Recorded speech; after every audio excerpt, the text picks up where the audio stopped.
자, 그럼 이제 두 번째를 여러분한테 말씀을 드리도록 할게요.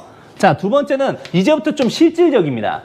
바로 뭐냐면 예상하는 습관을 가져라. 굉장히 중요해요. 예상하는 습관을 왜 가져야 되는지를 이제 여러분한테 얘기를 할게요. 여러분들 전국연합 학력평가나 모의고사 같은 거 풀다가 보면 어떤 날은 지문에 글이 술술 들어와가지고 시간 내로 다 푸는 경우도 있을 수 있지만 어떤 날은 시간이 모자라가지고 헤매는 경우도 있죠. 근데 그런 거에 가장 중요한 요소는 바로 뭐냐면 집중력입니다. 집중력. 내가 집중력을 그 80분이라는 긴 시간 동안 얼마나 끝까지 가져갈 수 있느냐 이 부분인데 만약에 여러분이 집중력을 강제로 끌어올릴 수 있는 방법이 있다면 사용하겠어요? 사용하지 않겠어요? 나라면 사용한다. 그치? 근데 이 집중력을 끌어줄 수 있는 방법이 바로 뭐냐면 요 예상이란 거예요. 한번 얘기를 해보도록 할게요. 제가 지금 여러분한테 질문을 하나 드릴 건데 어떤 문학작품 제목을 얘기해 드릴 거예요. 그럼 문학작품 제목을 얘기했을 때 여러분들은 그 작가 이름을 맞추는 겁니다. 자, 시인데요. 제목은 쉽게 쓰여진 시예요. 오, 좋아. 윤동주 이렇게 얘기를 해줬어요. 윤동주. 자, 그런데 정답입니다. 근데 어떤 친구가 김소월 이렇게 했다고 쳐보자. 자, 그러면 윤동주라고 말하는 친구는 맞았고 김소월이라고 말하는 친구는 틀렸죠? 근데 맞든 틀리든 이렇게 예상을 해서 질러줘야 된다는 얘기야. 왜 그런지 한번 볼게. 맞은 친구들은 어때? 칭찬해준 거, 맞았어요. 이렇게 하면은, 득이양양해지거든. 기분이 좋거든. 그래서 다시 한번 머릿속에 새겨집니다. 그럼 틀린 친구는 어떻게 되는지를 한번 좀 얘기를 해보도록 할게요. 자, 선생님하고 한번 좀 보도록 하겠습니다. 여러분들 이런 경우가 한 번쯤은 있었을 거예요. 걸어가다가, 이렇게 해서 돌뿌리에 걸려가지고 넘어진 적 있어요? 이런 거? 예, 그런데 그러다가 아스팔트에 무릎이 스쳐가지고 피가 나는 거야. 피부가 까였어. 아플까 안 아플까? 아파. 아픈데 아픈 걸 어루만지면서 이렇게 하는 것보다는 딱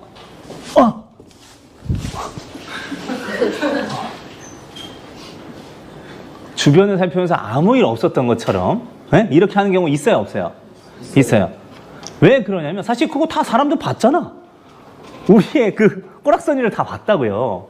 그런데 그거 내가 아닌 척한다고 해가지고 그게 없어져요? 그 상황이?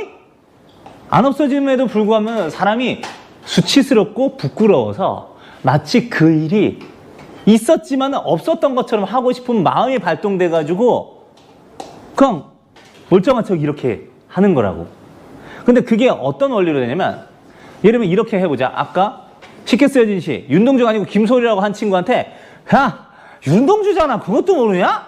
이렇게 얘기하면 걔가 부끄러운 마음이 들어요. 그러면서 그 사람은 아까 윤동주라고 맞춘 친구보다도 오히려 평생 쉽게 쓰여진 시는 윤동주라고 하는 걸 더 오래 기억할 수도 있어.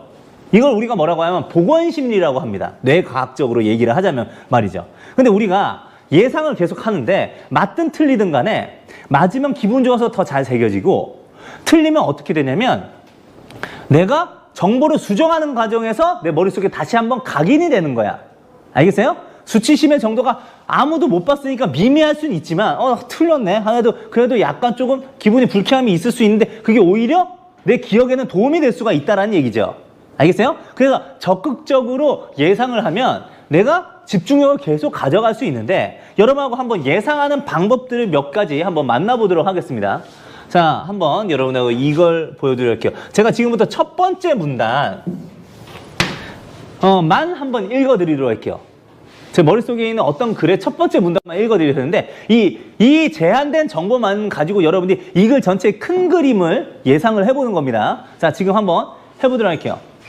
자, 디스플레이라는 것은 TV나 컴퓨터와 같은 전자기기에서 전산 처리된 정보를 인간의 눈이 인식할 수 있도록 식별할 수 있도록 출력하는 화면 혹은 화면 장치이다 이렇게 얘기를 했습니다. 지금 내가 뭐에 대해서 얘기를 했냐면 디스플레이에 대해서 얘기를 했는데 자, 이 디스플레이는 그 구현 방식에 따라서 종류가 나뉘는데 크게 두 가지로 나뉜다.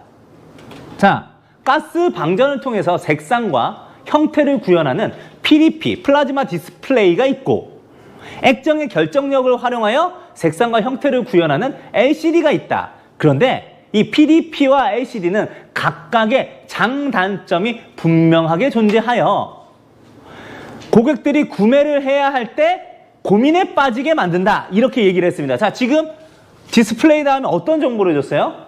PDP와 LCD에 대한 설명을 한 다음에 얘네들이 각각 뭐가 있다고 했지? 네, 장단점이 있다라고 여러분한테 말씀을 드렸어요. 자, 그러면 여러분들 이 글 전체가 어떤 식으로 구성되어 있을지, 일단 몇 문단으로 구성되어 있을지 한번 예상을 해볼게요. 자, 이거 첫 번째 문단까지 포함해서 총 몇 문단으로 되어 있을까? 일단 뭐 먼저 나올 것 같아? PDP하고 LCD 중에 뭐 먼저 얘기했어요? PDP. 그런데 PDP에 뭘 얘기할 것 같아요? 두 번째 문단은?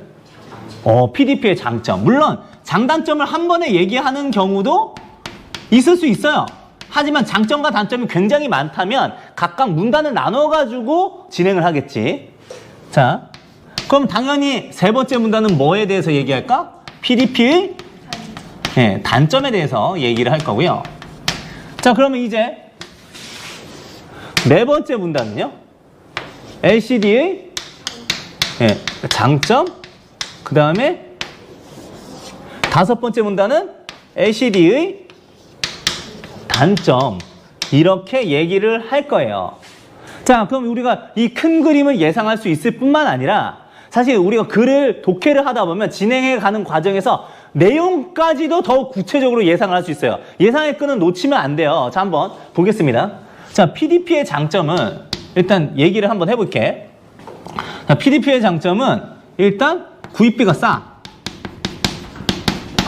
그리고 응답 속도가 굉장히 빨라요. 응답 속도가 굉장히 빨라가지고 잔상이 적어요. 자, 그 다음에 실제 색을 재현해내는 색 재현율이 높습니다. 근데 얘도 단점이 있는데, 단점이 가스 방전을 하기 때문에 전기료가 많이 나요. 자, 전기료가 많고, 얘는 화면 구현에 있어서 해상도는 낮아요. 그리고 실제 색은 우리가 생각하는 것보다 좀 더 우중충하대요. 그래서 색감이 좀 떨어진다, 이렇게 얘기를 하기도 합니다. 자, 그런데 이제 여러분들이 이거 가지고 뭘 예상할 수 있냐면 LCD의 특징들에 대해서 예상을 할 수가 있어요. 왜냐면 지금 여러분들 지금 디스플레이 지금 몇 개로 나눴어요? 몇 개로? 두 개로 나눴죠? 근데 이렇게 두 개로 분류했을 경우에는 보통 어떻게 되냐면 장단점을, 특징을 상대적으로 공유합니다. 알겠어요? 물론 3개 나올 때 4개 나올 때도 있어요. 하지만 수능 비문학에서 분류를 할 때는 2개로 분류하는 경우가 50% 이상이야. 그러니까 아주 잘 써먹을 수 있는 방법인데, 자, 여러분도 한번 볼게요. PDP의 장점은 LCD의 단점과 연결되고 PDP의 단점은 LCD의 장점과 연결이 되는 거예요.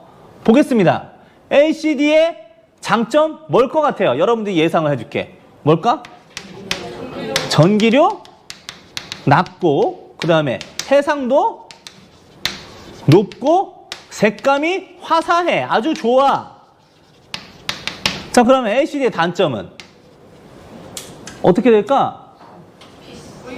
구입비가 비싸고, 자, 응답 속도가 느려서 뭐가 있다? 잔상이 있고, 색 재현율은 낮더라. 이런 식으로 여러분들이 얘기를 할 수 있다라는 거죠. 근데 지금 선생님이 뭘 가르쳐 드렸냐면 노하우를 가르쳐 드렸어요. 노하우.